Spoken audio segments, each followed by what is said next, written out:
বের করো, আমাকে বের করো। তোমাকে তোমাকে অবশ্যই বের করব, তোমাকে সান্ডা ধরে সান্ডার মাংস খাওয়াবো, ঠিক আছে? এইলে ইন্ডিয়ার বর্ডার, এই যে দর্শক দেখতেছেন, এই যে ইন্ডিয়ার বর্ডার, আমরা কিন্তু একদম ইন্ডিয়ার বর্ডার চলে এসেছি। হ্যাঁ, আমি ইন্ডিয়ার মানুষ। বাংলাদেশ দিয়ে এই কিন্তু আমরা ইন্ডিয়ায় ঢুকছি, আরো এখন পর্যন্ত কিন্তু এই বাংলাদেশের বর্ডারেই আছে। যাই হোক, তুমি আর ঢুকো না, আমরা ইন্ডিয়ার বর্ডার আইছি। যদি ধরা খাই আমরা, যদি ধরা খাই, আমরাই ধরা খাবো, তুমি আর আইও না, ছোট মানুষ, তুমি দৌড়িয়ে হারতে পারবা না।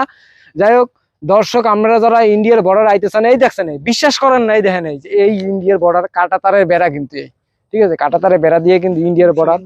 আর এই পাশে কিন্তু হচ্ছে পাকিস্তান, ঠিক আছে, এই পাশে কিন্তু পাকিস্তান, এই দুই বর্ডার, মানে এই যে বর্ডারটা দেখছেন, এই বর্ডার ড্যাঙ্গাই কিন্তু বাংলাদেশে পাকিস্তান যুদ্ধ করতে আইতো, ইন্ডিয়ার মাঝখান দিয়ে একটা কামান দিয়েছে, আর পাকিস্তান ওই পেয়ে দেখতে পারে নাই।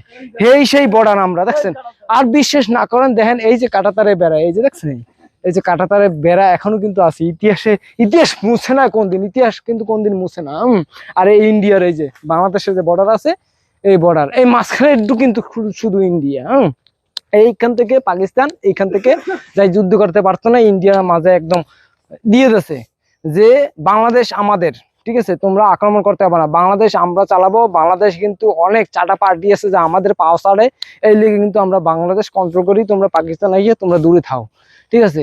এই জন্য কিন্তু পাকিস্তানরা চলিয়ে না ইন্ডিয়ার উপর সাইড দিতেছে যে তোমরা পাও সাইড দেওয়া মানুষের তোমরা যদি চালাইতে চাও তাহলে বাংলাদেশ চালাও। কিন্তু না, কিন্তু না, সে বাংলাদেশ কি এখন ইন্ডিয়াকে পাওসারা থেকে কি লাথি মেরে বাইর করে দিয়েছে, এখন পাওসার বেকার। আপনারাই বলেন এখন ইন্ডিয়া ইন্ডিয়া কারা পাওসারবে। যাই হোক, আমরা ইন্ডিয়া চলে এসেছি, তোমরা কিছু করতে পারবে না। ইন্ডিয়া ভিডিও বানাই আবার বাংলাদেশে চলে যাবো, তোমাদের আমি পাওসারটা